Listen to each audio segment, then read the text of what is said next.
See you, Mosercha. Liang and the Magic Paintbrush by Demi.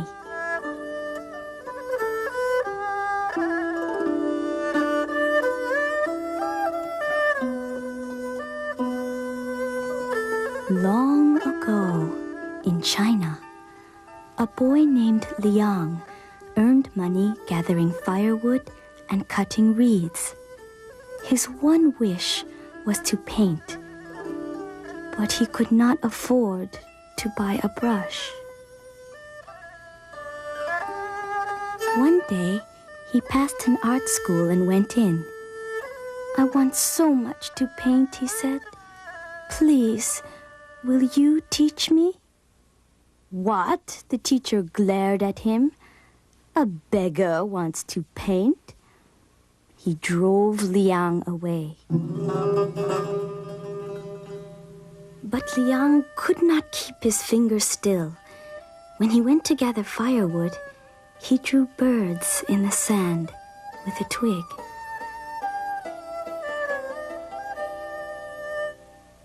One night, as he slept, an old man appeared on a phoenix and placed a brush in Liang's hand.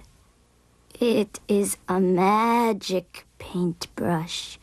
Use it carefully," the old man said, and flew away. Liang jumped for joy. "Thank you so much," he called after the old man. Immediately, Liang began to paint. He painted deer. As he finished, he saw that the deer came to life. It really was a magic paintbrush. "I will paint things for my poor friends," he thought, and he painted toy birds, horses, lanterns, and balls for the children. Then he went to the marketplace and set up a table among the other merchants, and he made pictures of birds to sell. To make sure the birds did not come to life, he left something out. One day, a man asked for a picture of a crane. Liang gave it only one eye. But by accident, one drop of ink fell where the second eye should have been, and the crane flew away. Now everyone knew about Liang's magic brush, including the greedy emperor. He went out with all his soldiers to take the brush away from Liang. But Liang refused to give it up.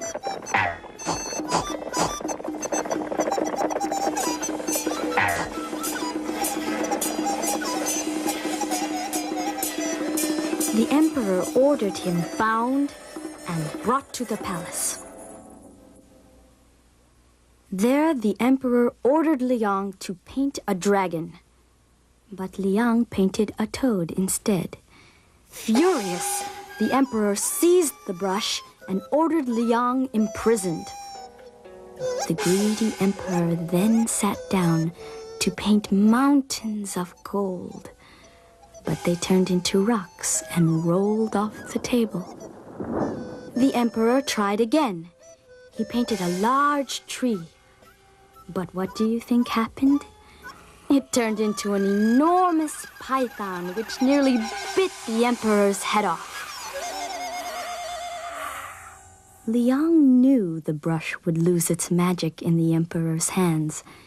He thought of a plan, and he sent word to the emperor saying that in exchange for his freedom, he would paint whatever the emperor wished.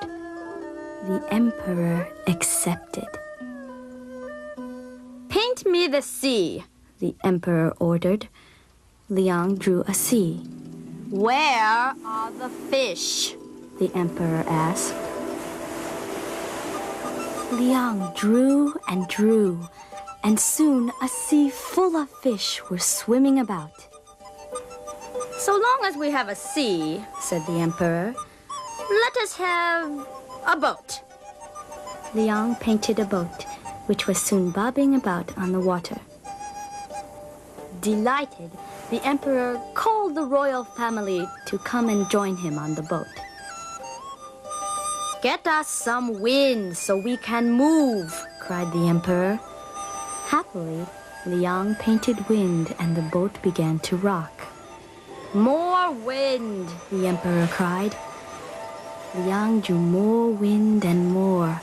Soon waves were splashing and crashing over the deck. Enough, the emperor cried. But Liang would not listen.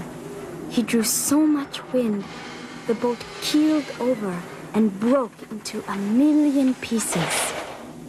The emperor and the royal family sank to the bottom of the sea. The story of Liang and his magic paintbrush spread far and wide.